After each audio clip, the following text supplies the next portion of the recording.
All right, it is 2:30 my local time, 8:30 New Zealand. So time to get started with the present session. I'm Adam Jones. I'm with the High Five Lab at Mississippi State, and I'll be chairing today's session. We have 4 excellent papers coming up, 2 conference and 2 journal.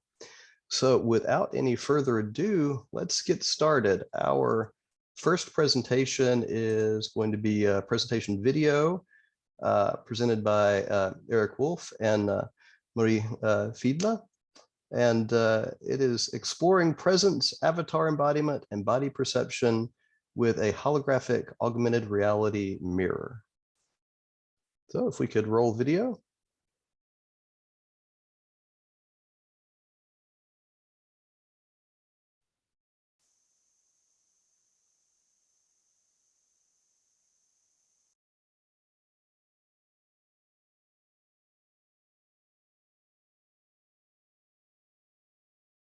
Hello, my name is Luisa Fiedler, and today I will present you our work exploring presence, avatar embodiment, and body perception with a holographic augmented reality mirror by Erik, me, Luisa Fiedler, Nina Döllinger, Carolin Weinrich, and Marc Erich Latoschik from the HCI group and the HTS group of the University of Würzburg. The use of embodied avatars, also known as full body illusions, to manipulate behavior has become a hot topic in virtual reality research. The so-called Proteus effect states that the appearance of an avatar can influence the user's attitude and behavior. Various works have demonstrated the positive properties of full body illusions in general and for mental health. A good example is the therapy of body weight disorders. The idea of improving body image through modulated embodied avatars can be realized through scenarios that help to reveal and visualize the user's mental body image. Thus, it might be possible to improve motivation for therapy by showing users their weight loss successes, or have them work intensively with their current and desired body weight. Research on body weight perception in virtual reality has increased recently, but VR shuts out the visual perception of the real body and the real environment. Using augmented reality works the user's isolation in the virtual environment and gives the opportunity of involving the real body or a therapist into body exposure scenarios. But so far, there's only little research on avatar embodiment in AR. In addition, using another display type could change the perception of precision, embodiment, and body weight. This leads me direct to our research question. Does the user's feeling of presence and embodiment and the perception of its avatar's body weight differ between different immersive display systems? To address this question, we compare newly collected data from an optical see-through AR system with previously collected data from Wolf et al., who compared a video see-through AR system and a VR system. The virtual element used was a holographic mirror projection on a wall of the real environment. The mirror based on the HoloLens 2 from Microsoft. The real environment was remodeled as mirror background. A markerless body tracking solution from our research partner, the Capture, was used for the user's body tracking to ensure a real-time reflection of the user's movements in the mirror. Because Capture's hand tracking was too inaccurate for precious hand tracking was supported by the HoloLens 2. As soon as the hand is recognized in the sensory field of the HoloLens 2, the corresponding hand of the avatar interpolates from the Capture hand tracking to the HoloLens 2 hand tracking, and vice versa. Furthermore, we used a fully realistic and non-personalized avatar with known BMI. The avatar was scaled to the user's body height. Okay, now I will show you a short video presenting our system.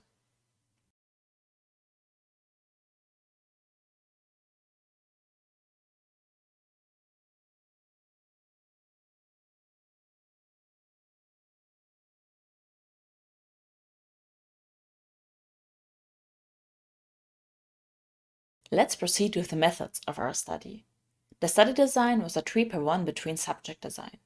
A qualitative interview was conducted with each participant to receive feedback on display properties and the quality of the system. We measured one independent variable, the display system, whereby there are 3 possible types: the newly measured optical see-through AR system, the video see-through AR system, and a VR system, both from Wolf et al. As dependent variable, we measured the feeling of presence via the IPQ, the feeling of embodiment via the VEQ, and a body weight perception via a measurement adapted from Wolf et al. We measured 81 female participants, so 27 per condition, aged between 18 and 29. All participants had a normal vision and hearing, where German speakers had no simulator signal sensitivity, no mental disorder, including body weight disorders, and a BMI between 17 and 30. Let's have a look at our results. Our results show significant lower feeling of presence for the optical see-through AR system compared to the video see-through AR system and the VR system in the relevant dimensions general presence, spatial presence, and realism.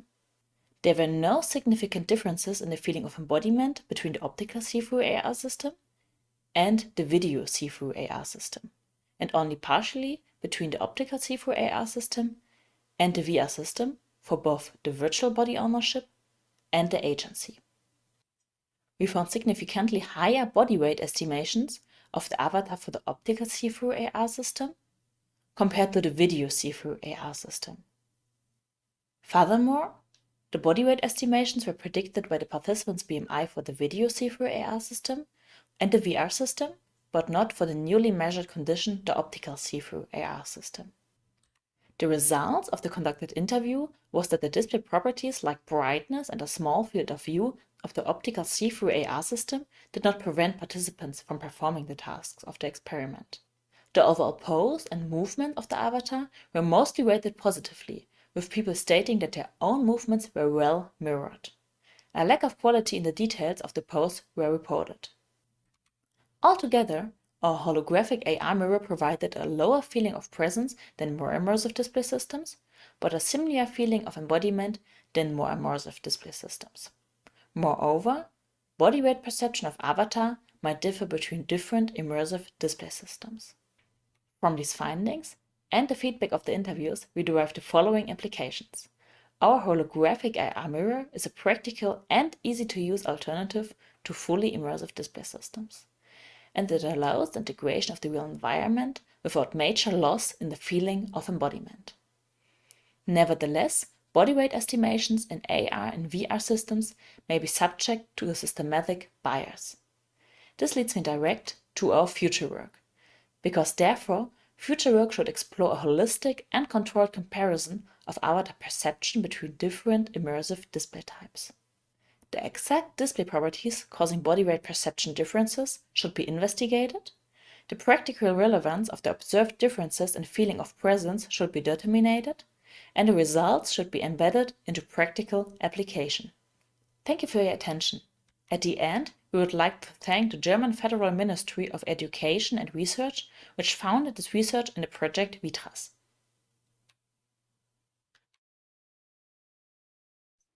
Okay, and virtually thanking our speaker. Also, one thing I did not mention up front that I do want to remind the audience right now is please post your questions to Discord, and we will take all of the questions at the end of the session. Okay, so without any further delay, our next speaker is Michael Bonfert with Kicking in Virtual Reality, the Influence of Foot Visibility on Shooting Experience and Accuracy. Thank you, Adam. Hi, everyone. I'm Michael Bonfert from the Digital Media Lab at the University of Bremen. On behalf of my co-authors Stella Lemke, Robert Porzel, and Rainer Malaka, I would like to present our work on kicking in VR.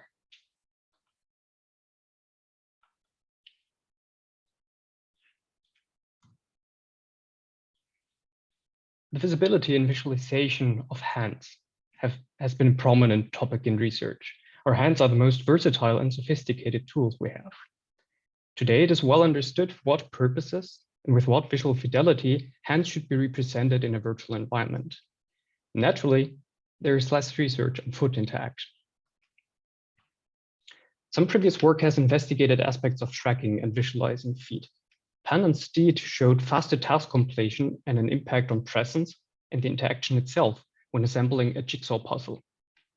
Kosmala et al. Found lower error rates when climbing in VR, so that means less missteps. Here, it was more important to show the feet than the hands. And a study by Skarbas and colleagues also included a kicking task. The visibility of the virtual body and the ability to control its movements were the most important contributors to the plausibility illusion, and therefore presence. So in this talk, we'll look at foot interaction in a game where the use of hands is even considered a foul. But a soccer match with a head-mounted display, it has been done before, of course. Here, the players had no VR headsets, but HMDs in which they could see this top-down live view of the soccer field. These are the Norwegian Premier League teams Jondalen and Sandefjord. It was definitely a fun match, but it seems to be for the performance of the players, the technology was not so beneficial. So instead of simulating all aspects of a soccer match, we brought one central component of soccer to VR, the penalty shootout, kicking the ball into the goal from a distance of 11 meters. Why this skill?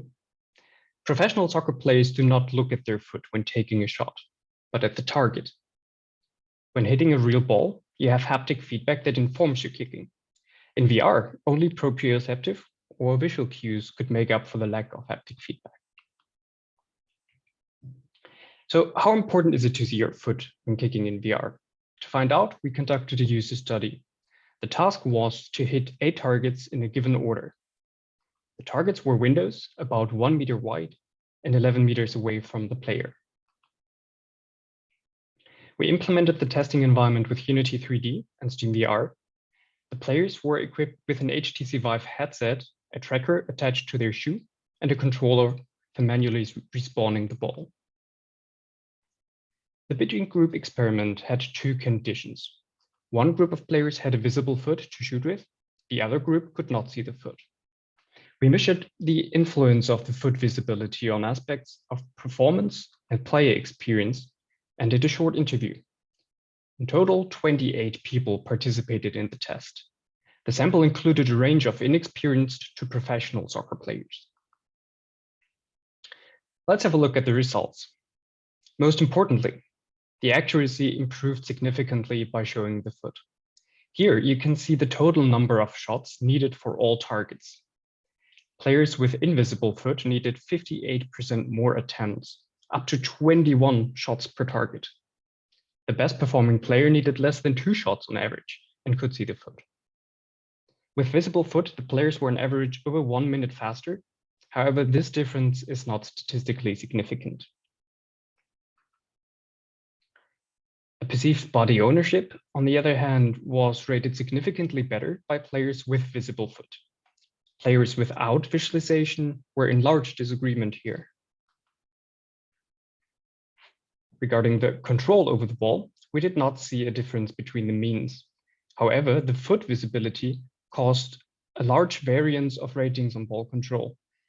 Why is that? We assume that the calibration accuracy varied among the sample. This was not so apparent for players with invisible foot, leading to unanimous ratings. But for players who could see their foot, a potential discrepancy was obvious. This might have led to less ball control, or if the calibration was good, an improved agency over the ball. We also compared the perceived presence and task load between the conditions and did not find any differences. Interestingly, there was no measurable influence of the player's experience in soccer, VR, or gaming, their age, or gender. And lastly, many of our participants shared how much fun they had. They wanted to continue playing and practice their skills, which seems like a great outcome.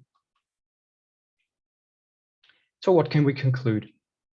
Accuracy and body ownership are higher when showing a virtual foot, even independent of previous soccer experience.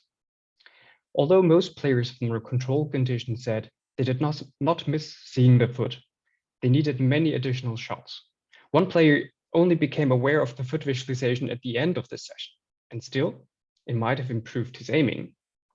From what we observed, we suspect effects on a subconscious level. The visual information allows continuous motor readjustments, an effective feedback loop that seems plausible with high body ownership. The results on ball control, presence, and task load are different from what we expected. To learn more about the impact of foot visualization on these factors, we suggest investigating activities that focus the visual attention on the feet, such as balancing or juggling the ball with the feet. But also more complex soccer elements might be insightful, like dribbling or passing the ball in a multi-user scenario. Finally, throwing a ball in reality is twice as accurate in VR as in VR, according to Zindolka and colleagues. We think a comparison of real and virtual kicking would help to understand the unique characteristics of foot-eye coordination in VR. All right, this was Kicking in VR. Thank you all for joining the session. Looking forward to your questions and to our discussion. All right, and let's virtually thank Michael.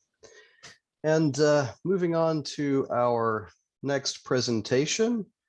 This is one of our journal papers, and it'll be presented by Markku Suomalainen, and it is entitled Augmenting Immersive Telepresence Experience with a Virtual Body. Thanks. So, hi everyone.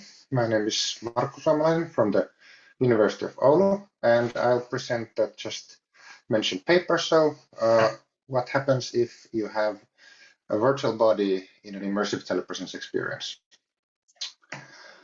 Before we get to the main points, let's shortly discuss immersive telepresence. Essentially, it means we have a person wearing the HMD at one place, and somewhere else is a 360-degree camera, usually attached to a mobile robot. So now the person wearing the HMD can embody actually the robot properly, can move it around, command the robot to move around, look around in the remote environment, and discuss with people around the robot, as if they really were there. Even if it's a VR conference, let's briefly discuss why an HMD is here better than the commercial telepresence robots seen on the left, which look much nicer than our beautiful prototype on the right, and which are also easier to use. Obviously, you just need a camera and a screen and so on. So there was an interesting study by Stoll et al. Who found that in a group work, the person who joined via one of those regular telepresence robots talked less and found the task and communication more difficult. So I assume in a presence session, people know what it means, but let's reiterate. Among other things, it's supposed to create a more realistic feeling of being there, which should lead to more realistic responses to the environment and more natural behavior, which actually should remedy the problems with the regular telepresence robots that Stoll et al. Found. Then why do we bother giving the users a virtual body if it has no apparent use? So even though an HMD gives enough immersion to enable proper feeling of presence, and the user is in a real world, it's not even a virtual world, still there are factors that build up to the presence that need to be analyzed to make sure that the user really feels as much there as they can. So a virtual body gives you increased proprioception, shown to have a strong effect on presence, obviously.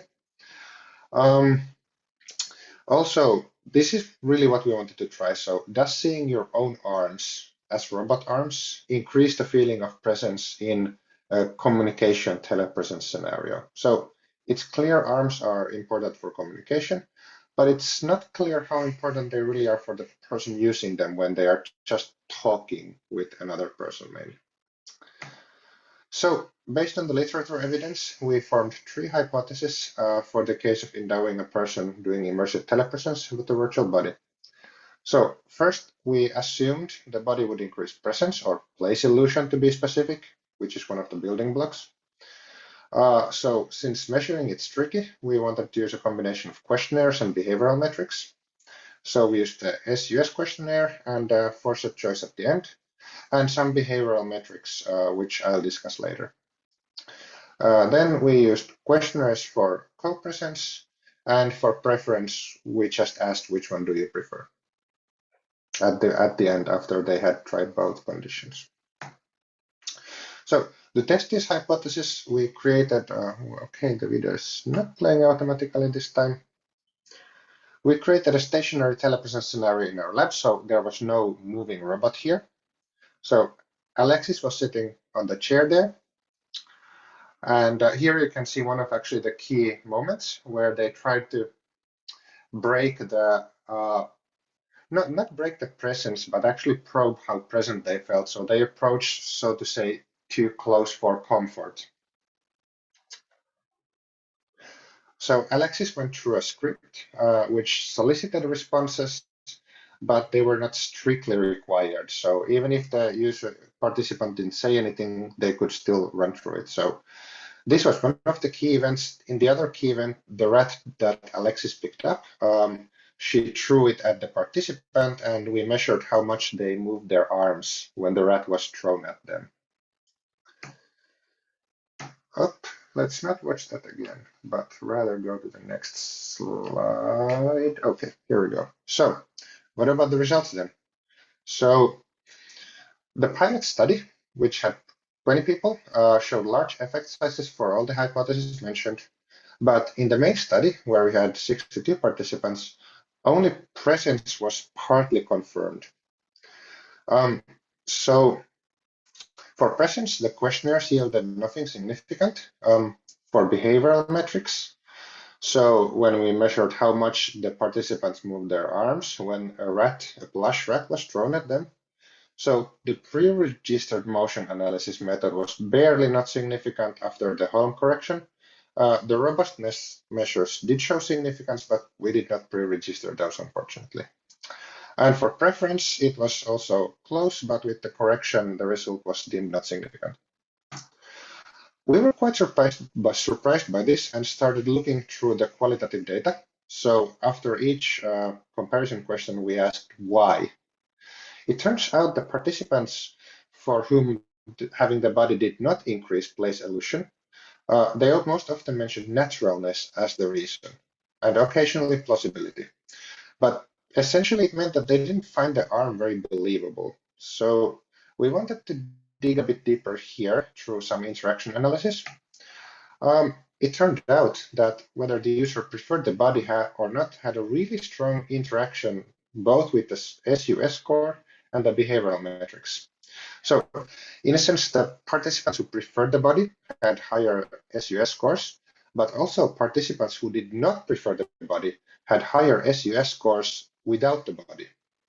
And the same for the arm motion. So the participants who didn't like the body actually moved their arms more in the condition where they didn't have the body. So it seems that for some people, the arms just weren't so unbelievable. They didn't believe them, so it really broke their presence. And so that's pretty much it. So it seems that if sentiment towards a virtual body is positive, the virtual body seems to increase place illusion, but that needs a confirmatory study because so far that was exploratory. And I'm out of time, so thank you all. Thanks a lot, and I'm open for discussing this further. All right, thanking our speaker.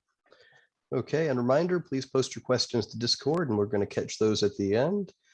Next up is our final paper of this session, it looks like. Also, one of our journal papers going to be presented by Larissa Brubach and Franziska Westermeier. And it is breaking plausibility without breaking presence, evidence for multi-layer nature of plausibility. So without any further ado, I'm going to turn it over to you guys. Okay, so hello everyone, and thank you for joining our talk about breaking plausibility without breaking presence, evidence for the multi-layer nature of plausibility. We are Franziska Westermeier and my colleague Larissa Brubach, who will talk in the second half. We are from the HCI and the HTS group of the University of Würzburg. Okay, so let's start. So XR has a lot of potential to impact our everyday lives beneficially. For example, to enhance learning applications or to relieve from pain. or to reduce stereotyping. There's a lot of research that investigates the underlying parameters, and one of the most prominent is presence. And following Slater and Scabest, presence results from the orthogonal factors place illusion, social presence illusion, and plausibility illusion. Whereas the plausibility illusion is the credibility of events in comparison with what would be expected in reality in similar circumstances. But there are also newer approaches that do not focus on presence, but rather on plausibility. One of those approaches is by Latoschik and Weinrich. They postulate that plausibility results from processing and evaluation of any information from the sensory, perceptual, and cognitive layers. So we can say that the information is processed either bottom up, so from here to the top, or top down from top down.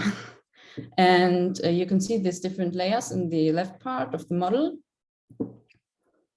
And the condition of plausibility is then generated by this processing, as you can see in the middle part. And this condition of plausibility has the potential to influence qualia such as presence on the right side or social presence, placeness, and so on. But if we want to measure plausibility, we need to operationalize plausibility somehow. So we looked at some related work, and we found out that Hofer et al. Introduced breaks in plausibility in analogy to breaks in presence. So they broke plausibility by manipulating the size of physics of objects. And that's where we follow up. So we manipulate the gravity of objects to break the plausibility from the bottom up in the perceptual layer, since the gravity is the strong prior. And on the other hand, we introduce a narrative framing as top-down manipulation in the cognition layer. And now the question arises, is a cognitive manipulation, so here, as strong as a perceptual one to counteract the break in plausibility?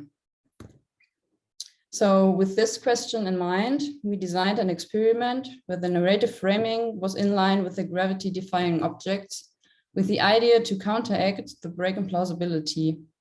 So participants read a story about a spaceship beforehand, and they were exposed to this spaceship environment that you can see in this video. And we also used control conditions with the container ship narrative and gravity adhering objects. We had 3 research questions that we wanted to answer with the 2 experiments. The first one is, does manipulating the object behavior affect the sense of plausibility? We first obviously had to find a way to measure plausibility to answer this question. Therefore, we came up with a set of 12 questions that aim to measure plausibility. Looking at the result of these questions between gravity and non-gravity conditions, we can see that the manipulated gravity did cause a break in plausibility. The plausibility scores were significantly higher in the gravity condition than the non-gravity one. As a result, we can say that the perceptual manipulation did impact plausibility. Secondly, we asked if manipulating the top-down layer can counteract the breaks in plausibility engendered by the perceptual manipulation. In both experiments, we can see that the narrative framing did not affect the plausibility scores. This was regardless of whether the framing matched the object behavior or not. However, the differences were less extreme in the second experiment, where the narrative framing was textual. However, it also included visual elements, and the story was all over more engaging. From this, we conclude that the top-down narrative framing on the cognitive layer was not strong enough to counteract bottom-up breaks in plausibility on the perceptual layer. Lastly, we wanted to know if the breaks in plausibility have an effect on presence. In the first experiment, we found significant effects on the subscale's involvement and experienced realism. Participants felt more present in the non-gravity condition or when they received framing. However, this might be due to the amount of interaction time in the non-gravity condition or the engaging nature of the narrative. So we controlled for those factors in the second experiment and could not find any significant effects in the presence scores. So for our experiments, we can say that the presence scores were not affected by these specific manipulations. Coming back to the newly proposed model by Latoschik and Weinrich, we can say that it has the right direction of causality. The transition from the manipulation space to the qualia space seems to work. The influences within the manipulation space cause significant results in the plausibility scores. Also, different manipulations on the three layers of the manipulation space have different effects on the condition space. However, we can see from research question 2, the cognitive layer needs further investigation and strengthening. In conclusion, the new model is a good basis to identify underlying factors responsible for a good XR experience, and moreover, how to manipulate and design these factors systematically. This understanding ensures that we can design better XR experiences and have happy users. The results of our 2 studies look promising to substantiate a better understanding of XR experiences and provide a good starting point for further research of this theoretical model, its internal relations, and its advantages over existing presence models. With this, we would like to thank you for your time and interest, and we are looking forward to answering your questions. Okay, and again, thanking our speaker. And we're going to move on to our Q&A now. So let's see what treats we have coming over from Discord. Okay, so we've got a question. Here for Michael, and although it was not shown in the experiment, did you try to have both virtual hands and foot, or Unity could recognize a maximum of 2 trackers? So reading as is. Yeah, so we tracked only the foot that the player shot with and only visualized that. So this was for everybody in the sample, the right foot. We didn't show or track any hands or other body parts to control for confounding factors. So the only difference between the conditions was the visibility of the shooting foot. All right. And we've got a question for Erik and Marie. So in your study with your avatars, these were personalized, these were individual scans of the individual photorealistic representations, is that right? No, we used non-personalized standardized avatars. So every participant was getting the same avatar. Ah, okay. So do you think personalization is something that could affect the outcome, or maybe it's not feasible for this kind of study? I think it's very feasible for this kind of study, okay. But at the moment, the study focused on testing the new system consisting of the HoloLens 2 and the capture system, in order to first be clear about the effect of the system on the feeling of embodiment, presence, and body weight perception. So other factors like the appearance of the avatar were kept standardized. Interesting. So I'm gonna probe a little bit on the end of that question myself. So if you were to capture the personalized avatar, how would you propose going about that? In our lab, we have an avatar scanner, and it shoots many photos of the person. I think like 94 photos, something like that. And then from the photos, a point cloud is generated, and then from the point cloud, the avatar is generated. I think maybe Erik can add a few details. Yes, it's out of in cooperation with the TU Dortmund and Mario Botsch, and it's a body scanner. We are capable to generate avatars within about 15 minutes using this briefly explained system. And we also have now set up a pipeline where we can generate avatars by smartphone video scans. So yeah, that's definitely feasible, and we are actually also working on this at the moment, like to extend the system to the use of personalized avatars. Excellent. Okay, our next question is going to be for Markku. And what was your reasoning behind the decision to use robot arms instead of a more realistic skin texture? And what effects do you think this might have had on body ownership? So there were two reasons. The first one being that we actually wondered whether a telepresence robot should have actual physical arms, also for manipulation, but also for communication. Because then, of course, also the other people could see them. The other reason is that we wanted to avoid the uncanny valley, which was reported in some similar virtual studies. So those are the main reasons we went with the robotic arms, and also because this was not a study of personalization. There are some of those. So.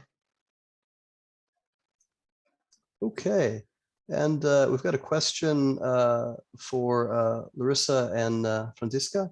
Do you think holding the experiment in a more realistic environment might have affected plausibility?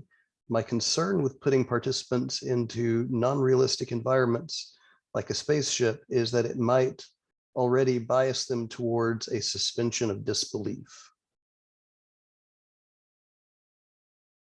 Maybe I shared my screen again. So we actually had two experiments, and in the first experiment we had two conditions that were very similar, so that you can't get biased by the environment. And we also had in mind that we wanted to ask for external and internal plausibility, whereas the external plausibility refers to our real world knowledge and everything we know. And the internal plausibility is rather something that we would get from the framing. So when we say in the framing, okay, you are on a spaceship, then the internal plausibility mental model says, okay, you're on a spaceship. And that's how the sense making works in there. So yeah, the more realistic, the more external plausibility you get, I think. But yeah, we had both conditions controlled in a similar environment in the first experiment. And we decided in the second experiment, like we already have seen the video, that we decided for two more stronger differences. So I hope you can follow my argumentation. Okay, thank you. If I might add something, but this is a very good point that we also thought about, because in VR we always have to find a good environment. So what Franziska's research is going to concern next is trying to see if we can map these findings also to AR, where we have a real world anchor, and see if the plausibility implications are still true if we have a real world environment. Okay, thank you. Next question up is for Michael. How were elements such as gravity and physics adjusted in the experiment? Yeah, thanks for the question. It turns out tricky in practice, right? So the impulse transfer from the foot to the ball was calculated with a script. We did a pre-study there with a number of test users to assess a shot force that seemed as realistic as possible to our users. It was not ideal for everyone though, and some complained about the physics fidelity. And then after that impulse was transferred to the ball and it was gone, the physics engine of Unity together with appropriate physics materials took over. Okay, and another question for Erik and Marie. What display characteristics in the optical see-through condition do you think might have affected your results? I think in first line it was the narrow field of view of the HoloLens 2, and a little bit the luminosity of the HoloLens 2, and the transparency of the holograms. in comparison to the VR condition and the video see-through AR condition. All right. Yeah, let's see. We have another question for Markku. What does the user explain about the characteristics of the body, the robotic arm, to dislike it or not see it as plausible? I think for most people, so obviously they were a bit difficult to interpret sometimes, the comments. So I would say most of them were just the fact that it was a robot arm. However, I mean, you could see from the figure that it looked maybe a bit cartoonish. So we can't say for sure. We've been wondering about whether a more realistic robot arm with proper lighting, proper shadows, and such would actually do a better job. But yeah. All right. And But it seems that, yeah, anyway, it seems that for some people, just the fact that it was a robot arm, not their own arm, was a problem. Okay, and another question for Larissa and Franziska.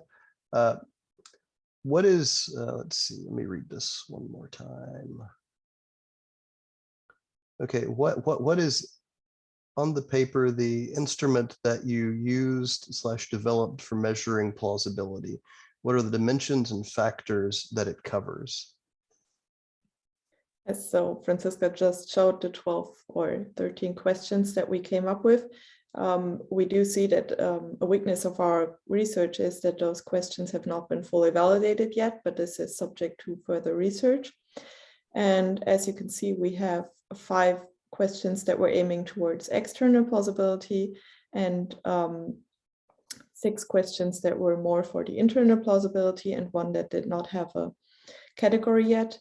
We were mostly concerned with the perceptual layer of the new model. So we wanted to see that we can capture the plausibility of the object behavior. So we thought about questions like, I did not know the behavior of the objects from the real life to see if people would recognize this, or I was surprised by the behavior of the object. So maybe they already anticipated that they would behave like this from the framing. But as I said, those questions look promising from the 2 experiments that we have so far, because running some statistical tests show that they seem suitable, but validating them is subject to further research. And we've got a question for Michael. So in your study, you didn't control for soccer experience, right? We didn't control for it, but we tried to cover the whole spectrum of amateurs to experienced players. So we recruited advanced players at a local soccer club. Okay. And some of them self-identified as professional players. Okay. Did you notice anything in any patterns, perhaps even informally, dealing with such a wide range of experiences? So interestingly, all in the sample, whether experienced or not, needed to get familiar with the system. It's just that experienced players got more frustrated about having a bad performance because they were used to being better usually. And the only difference in the data that we found here were worse ratings on the interface quality. So how much the system interfered with their kicking performance. Normally they're used to having more reliable control over the ball. So they might feel more limited here than the amateurs. Okay, that's interesting. That is an interesting observation. Okay, so Markku, I've got a question for you. So if you were to speculate about parameters that you might want to tweak on the arms to make them feel more, well, to engage the user in deeper ownership, what parameters do you think you might want to adjust in a follow-up? Oof, interesting. So I have to admit, I wouldn't know the exact details of how exactly to make the robot arm look better. So I'm not an expert on that. Something we have been thinking is to actually use a video pass-through and try to show the users their own arms, their own actual arms overlaid. We have one, at least some headsets can do that. Of course, then I don't know whether those headsets can do the live streaming, which was really painful to get working here in the first place. But that is something it would be interesting to try if they could actually see like real video footage of their own arms on top. So I would also suspect that there might be some anomalies at the edges of the arms on that. I don't think they work quite well enough to get completely free of them. Okay. Well, thank you, Markku. Last call for questions, and we're probably going to wrap up now. Yeah. So first, I would like to say thank you all the speakers for taking your time to meet with us virtually today. I enjoyed thoroughly every one of your presentations. So if we could give a virtual round of applause to all of our speakers. Yay.